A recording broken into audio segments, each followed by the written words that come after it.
Colégio Mundo Mágico. Aqui é o seu lugar. Bom dia, pessoal. Boa tarde, boa noite. Depende do horário que vocês estão assistindo essa aula. Bem-vindo à nossa aula de Geografia. Vamos dar sequência ao nosso conteúdo trabalhado em sala, devido à escalarização. Então, vamos partir para o sistema EAGE. Então, pessoal, vamos retomando o nosso estudo, onde nós paramos em sala de aula. Então, nós vimos lá sobre geologia. O que é geologia? A ciência que estuda a formação do planeta Terra. A geologia tem um tempo diferente de contagem em relação a nós humanos. A escala geológica, ela deriva em bilhões de anos. Sabemos que a formação da Terra tem 4,6 bilhões de anos. Então, isso comparado ao tempo humano é muito extenso. Então, a geologia data de forma diferente. De que forma? Éons, eras, períodos e épocas. Com o passar das eras e o resfriamento do planeta, criou-se as camadas da Terra, que é dividido no modelo estático e no modelo dinâmico. Onde o modelo estáticos temos a crosta, o manto e o núcleo. Enquanto no modelo dinâmico temos litosfera, astenosfera, mesosfera e o núcleo. Já a teoria da tectônica de placas, ela foi proposta no século XX por Alfred Wegener, mas só foi comprovada pós Segunda Guerra Mundial, pós 1945, com o desenvolvimento de novas tecnologias.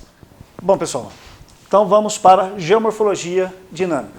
O termo geomorfologia, estudo do relevo terrestre. Nós sabemos que o relevo terrestre não é uma coisa estática e ela está em constante transformação. Por isso há um dinamismo desse relevo. E de que forma esse relevo está sendo alterado? Ele pode ser alterado por duas forças, as forças internas ou as forças externas. Então, forças internas, também usamos o termo endógenos. E as forças externas, os termos exógenos. Endo, de dentro, e exo, fora. Então, endógenos ou exógenos. Então, vamos detalhar primeiro o que são as forças internas. Começamos pela orogênese. O que é orogênese? Esse termo significa formação de montanha. Aonde ele ocorre? Principalmente dentro dos limites de placas tectônicas, na parte de convergências, aonde essas placas se encontram. E ela pode se dar de três formas.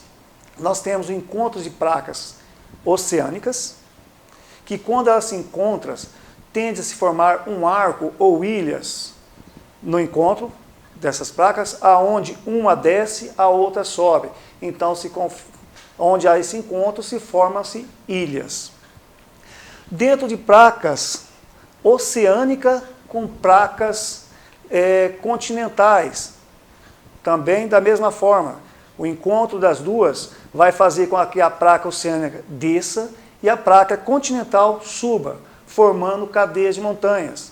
Exemplo, nós temos os Andes, na costa chilena, onde a placa da Nazca desce, a placa sul-americana sobe, formando uma cadeia de montanhas. E também temos encontro de placas continental com continental. Exemplo, a placa indiana com a placa asiática. Forma-se então uma grande cadeia de montanhas. Exemplo, o Himalaia. No primeiro exemplo de placas oceânica com oceânica, nós temos o Japão, se formou dessa forma, ok?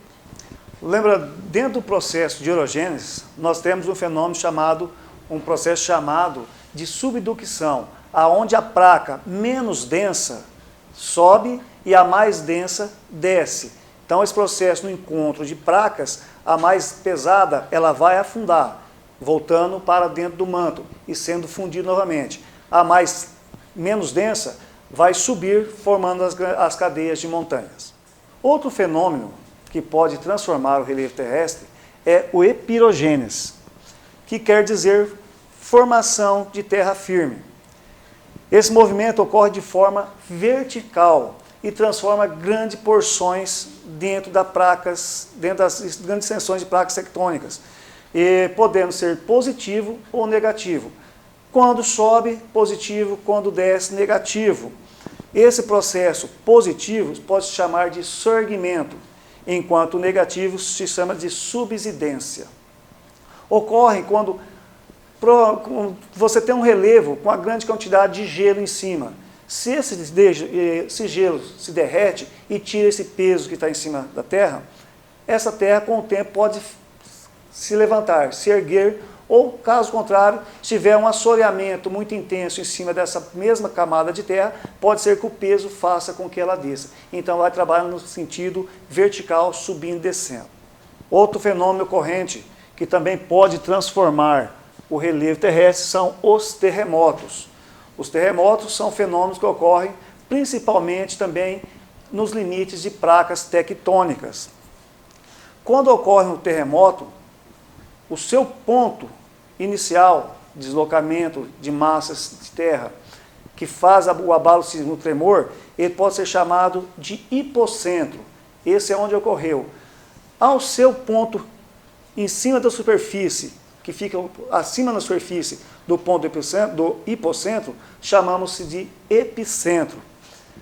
A diferença entre o espaço que compõe o hipocentro e o epicentro denomina-se de profundidade focal.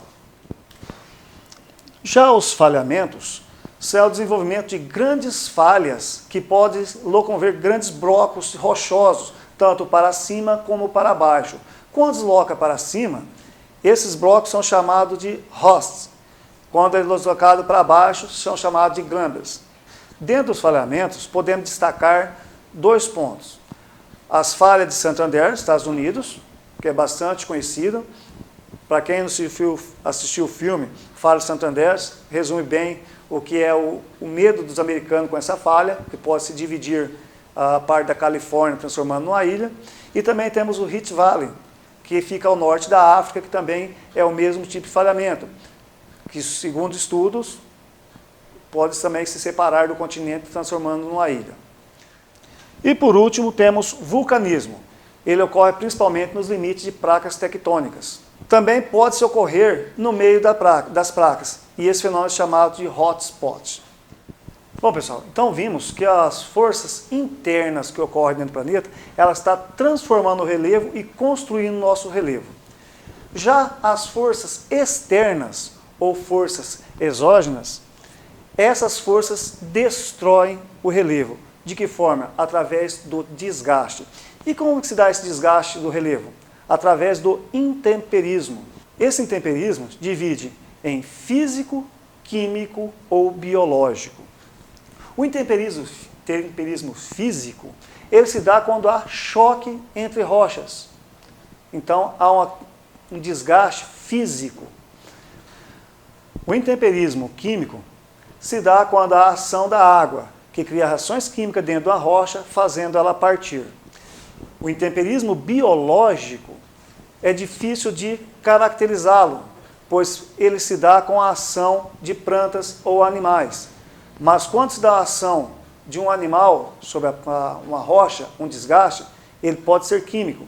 Se é uma planta que a raiz rachou uma rocha, ela tem infiltração de água. E se der infiltração de água, ela pode ser caracterizada como químico. Então, nós temos uma ação biológica, através de plantas e animais, mas difícil de determinar qual é a ação realmente que ocorreu para rachar aquela rocha. Dado ao desgaste dessa rocha, desse relevo, nós temos a forma de transporte, que pode se dar pela erosão, e também temos a sedimentação, que pode também fazer a alteração do relevo. Todo material que foi desgastado numa superfície mais alta, ele foi transportado para a parte mais baixa desse relevo, através de erosão, e formou-se então sedimentação, elevando o nível daquela porção mais baixa, então transformando o relevo. Então, enquanto as forças internas constroem o relevo, as forças externas destroem o relevo. Ok? Então, pessoal, nessa aula, nós relembramos um pouco que foi visto em sala sobre a formação e a evolução da Terra, a sua escala geológica. Também vimos um pouco lá sobre as camadas da Terra, a teoria das tectônicas, E o assunto de hoje que foi a geomorfologia, a dinâmica da construção do nosso relevo, ok? Até a próxima aula. Colégio Mundo Mágico. Aqui é o seu lugar.